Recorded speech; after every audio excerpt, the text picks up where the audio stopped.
دیکھ گھما کر منت مانگنا کیسا ہے؟ یہ کیسا ہوتا ہے بھائی؟ یہ جائز نہیں ہے بھائی۔ منت ماننا ہے تو سیدھے زبان سے بول دیں اللہ تو نے میرا یہ کام کیا تو میں اتنے روزے رکھوں گا، لیکن منت ماننا پسندیدہ کام نہیں ہے۔ بہت سے لوگ زبان سے اپنے اوپر ایسی ایسی چیزیں لازم کر لیتے ہیں، ان سے پھر ہوتی نہیں ہے وہ، تو یہ اچھا شریعت میں اس کو پسند نہیں کیا گیا۔ باقی دیکھیں گھمانا ومانا بکواس ہے، فضول کام ہے۔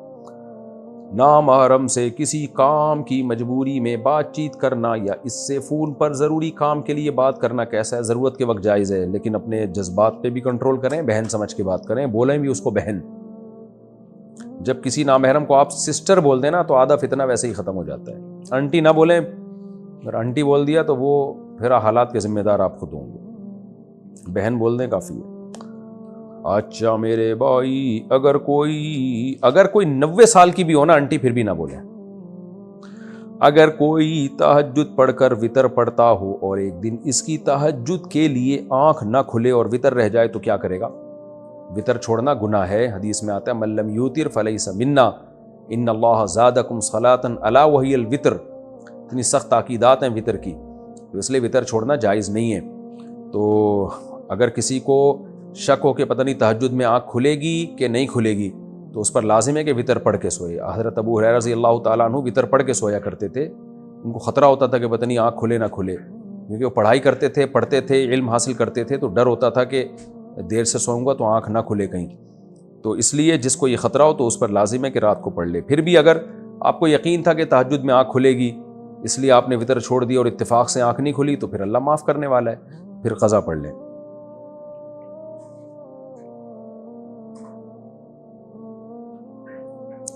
سکھوں کے گردوارے میں جو لنگر ملتا ہے کیا مسلمان اس کو کھا سکتے ہیں؟ دیکھیں مذہبی رسومات میں کسی کی بھی شرکت جائز نہیں ہے۔ سکھوں کے ساتھ دوستی بھی رکھ سکتے ہیں آپ، یعنی ایک ایز اے انسانیت، جیسے سب سے اچھی طرح سے ملتے ہیں، یعنی یہ دوستی مراد ہے میری، تو ان سے بھی آپ اچھی طرح سے ملیں۔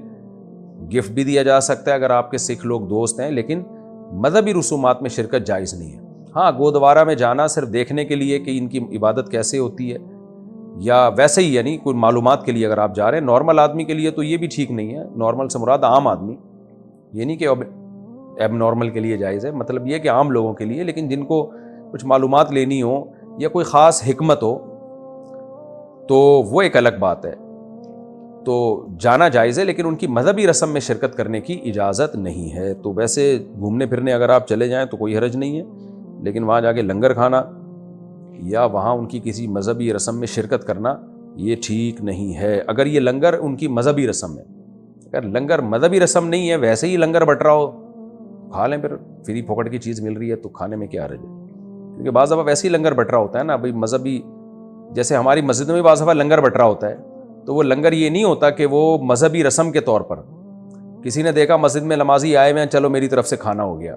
تو ایسے ہی اگر گردوارہ لفظ ہے نا، یہ گردوارہ، اگر اس میں ویسے ہی لوگ بیٹھے ہوئے ہیں، سکھ لوگ گئے ہوئے ہیں، کسی نے کھانا تقسیم کر دیا اور آپ نے بھی دونے والے کھا لیے، اور مذہبی کوئی رسم نہ ان کی، مذہبی کا مطلب یہ ہے کہ ان کے خاص دن ہیں جن میں عبادت بھی ہوتی ہے اور پھر کھانا بھی ہے، ان کے مذہب کا حصہ ہے، پھر ٹھیک نہیں ہے۔ لیکن ویسے ہی کوئی کہیں کھانا کھا لے جا کے اور کھانا حلال ہو تو جائز ہے، لیکن بہرحال ان چیزوں سے ایوائڈ کریں میرے بھائی، بس ویسے ہی سلام دعا رکھیں۔ میں نے پڑھا ہے کہ اللہ اور اس کے رسول صلی اللہ علیہ وسلم کے معاملے میں کسی کی بات نہ مانو، اور میرے والد صاحب کہتے ہیں کہ تم ٹوپی اور داڑھی نہ رکھو، کیا میں ان کی بات مانوں یا نہیں؟ ٹوپی چھوڑ دیں، والد صاحب کو اگر ٹوپی پسند نہیں ہے، ٹوپی رکھنا کوئی فرض واجب نہیں ہے، لیکن داڑھی کاٹنا حرام ہے، ناجائز ہے۔ والد صاحب اگر داڑھی کاٹنے کا کہتے ہیں تو پھر داڑھی مت کاٹیں، اور پھر والد صاحب کو اللہ لمبی عمر دے، اللہ نہ کرے اگر بالفرض وہ دنیا سے چلے جاتے ہیں، ظاہر ہے سب نے جانا ہی ہے، تو پھر بعد میں ٹوپی رکھ لیں سر پہ، کیونکہ نبی صلی اللہ علیہ وسلم کی سنت ہے۔ اب والد صاحب کی وجہ سے ایک سنت کو پورا کرنا، ابا کو ناراض کرنا، یہ تھوڑا نامناسب لگتا ہے۔ ہاں گھر سے باہر نکلیں تو پہن لیں ٹوپی، ابا کے سامنے نہ پہنیں۔ کتنے لوگ یوٹیوب پر حضور صلی اللہ علیہ وسلم اور ہمارے دین کے بارے میں نازیبا باتیں کرتے ہیں، کیا ہم ان کو دلائل سے جواب دے سکتے ہیں؟ کیوں نہیں دے سکتے؟ دینا چاہیے بھائی۔ آپ کہتے ہیں کہ اللہ تعالیٰ نے ہمیں اپنی عبادت کے لیے پیدا کیا ہے، جبکہ میں نے کسی عالم سے سنا کہ اللہ تعالیٰ نے اس لیے پیدا کیا ہے کہ وہ دیکھنا چاہتا ہے کہ اچھا عمل کس کا ہے، اور وہ انسان کا صبر آزمانا چاہتا ہے۔ وضاحت فرمائیں۔ دونوں باتوں میں کوئی تضاد نہیں ہے۔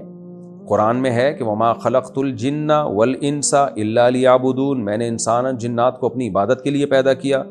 دوسرے مقام پہ اللہ نے فرمایا سورہ ملک میں خلق الموت والحیات لیبلوکم ایکم احسن عملا، میں نے تمہیں پیدا کیا، میں دیکھنا چاہتا ہوں اچھا عمل کون کرتا ہے۔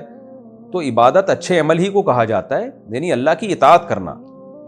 عبادت کا مطلب کیا ہے؟ اللہ کی مان کے چلنا۔ تو جو بھی اچھا عمل ہے، رزق کمانا بھی عبادت ہے، سائنسی ترقی کرنا تاکہ مسلمان قوم ترقی کرے، انسانیت کو فائدہ ہو، اللہ کی رضا کے لیے یہ کام کرنا، یہ بھی عبادت ہے۔ ہم غریبوں کو پیسہ دیتے ہیں، فائدہ انسانیت کو ہو رہا ہے نا، لیکن اللہ اس عمل کو عبادت قرار دیتا ہے۔ تو ایک ہی چیز ہے جس کو دو مختلف الفاظ سے تعبیر کیا جاتا ہے۔ تو میری بات میں اور علماء کی بات میں کوئی تضاد نہیں ہے، عبادت کرنا، نیک عمل کرنا ایک ہی چیز کے دو نام ہیں بھائی۔ سہیل خان جے پور سے امام کے پیچھے سورہ فاتحہ پڑھ سکتے ہیں؟ نہیں، اس کی وجہ یہ ہے کہ رسول اللہ صلی اللہ علیہ وسلم نے ارشاد فرمایا من کان لہ امام فقراءۃ الامام لہ قراءۃ، جس کا کوئی امام ہو تو امام کی قراءت مقتدی کے لیے کافی ہے۔ صححہ الالبانی، علامہ البانی رحمہ اللہ نے اس حدیث کو صحیح قرار دیا۔ دوسری طرف حدیث میں آتا ہے کہ صحیح مسلم کی حدیث ہے انما جعل الامام لیؤتم بہ، امام کو امام اس لیے بنایا جاتا ہے کہ اس کی اقتداء کی جائے۔ فَإِذَا كَبَّرَ فَكَبِّرُوا، فرمایا امام تکبیر کہے تو تکبیر کہو۔ وَإِذَا قَرَأَ فَأَنصِتُوا، قراءت شروع کرے تو خاموش ہو جاؤ۔ وَإِذَا قَالَ وَلَا الضَّالِّينَ، جب وَلَا الضَّالِّينَ کہے تو قُولُوا آمین، تو آمین کہو۔ تو حدیث میں بتا دیا کہ امام نے کیا کرنا ہے، تمہارا کیا کام ہے۔ امام کا کام ہے قراءت کرنا اور تمہارا کام ہے فاتحہ کے بعد پیچھے سے آمین کہنا۔ اسی طرح قرآن میں آتا ہے کہ وَإِذَا قُرِئَ الْقُرْآنُ فَاسْتَمِعُوا لَهُ وَأَنصِتُوا لَعَلَّكُمْ تُرْحَمُونَ، جب قرآن کی تلاوت کی جائے تو خاموشی سے سنو تاکہ تم پر رحم کیا جائے۔ اور یہ خطبے کے بارے میں بھی اور نماز کے بارے میں بھی ہے یہ آیت جو ہے۔ تو ان دلائل کی روشنی میں، اور بعض صحابہ کے بھی سخت فتاوی ہیں اس بارے میں، عبداللہ بن مسعود رضی اللہ تعالیٰ عنہ کا، تو ان کی روشنی میں وہ حدیثیں جن سے ہمیں امام کی قراءت کا جواز کا پتہ چلتا ہے، یہ حکم کا پتہ چلتا ہے، تو وہ حدیثوں میں تعویل کی گئی ہے، ورنہ یہ دلائل زیادہ مضبوط ہیں۔ تو یہ دلائل زیادہ مضبوط ہیں، لہذا اس کے مقابلے میں جو حدیثیں ہیں وہ یا تو سند کے لحاظ سے کمزور ہیں یا وہ واجب التاویل ہیں۔ واجب التاویل کا مطلب جیسے ایک حدیث میں آتا ہے اقرا بہا فی نفسک، جب امام کے پیچھے ہو تو اپنے دل میں پڑھو۔ تو دل میں کا مطلب کیا ہے کہ اس کے معنی اور مفہوم میں غور و فکر کرو۔ تو اس طرح سے تمام حدیثوں میں تطبیق ہو جاتی ہے۔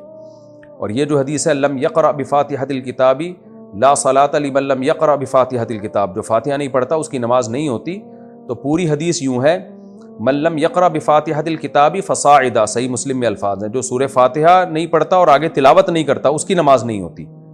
تو ہم کہتے ہیں امام کے پیچھے آپ تلاوت تو کرتے نہیں ہو، فاتحہ کے بعد تو ویسے بھی آپ خاموش ہوتے ہو۔ تو جو اس حدیث کا مطلب ہے وہ اس حدیث کا بھی مطلب ہے جس میں آتا ہے کہ جو فاتحہ نہیں پڑھتا اس کی نماز نہیں ہوتی۔ تو اس سے پتہ چلتا ہے کہ فاتحہ نہیں پڑھنے کا مطلب جو امام کے پیچھے ہے حکماً اس نے فاتحہ پڑھ لی ہے، تو امام کی قراءت مقتدی کے لیے کافی ہے۔ مطلب یہ جب امام نے پڑھ لیا تو مقتدی کو بھی یہی سمجھا جائے گا اس نے پڑھ لی ہے۔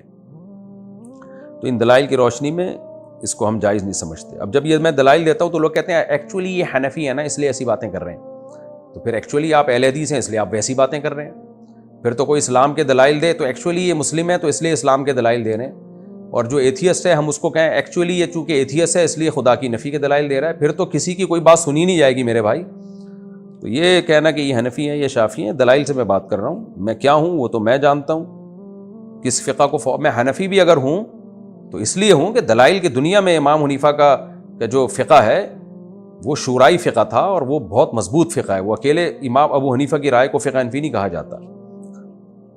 بہرحال اگر کوئی اس رائے کے علاوہ دوسری رائے کو فالو کرتا ہے تو وہ جانے اللہ جانے، لیکن یہ جو ہمارے ہاں شدت پسندی والا راستہ ہے نا، یہ سمجھتے ہیں کہ بس ہم ہی قرآن حدیث جانتے ہیں باقی تو سارے گھاس کھا رہے ہیں، یہ سوچ کو بدلنے کی ضرورت ہے۔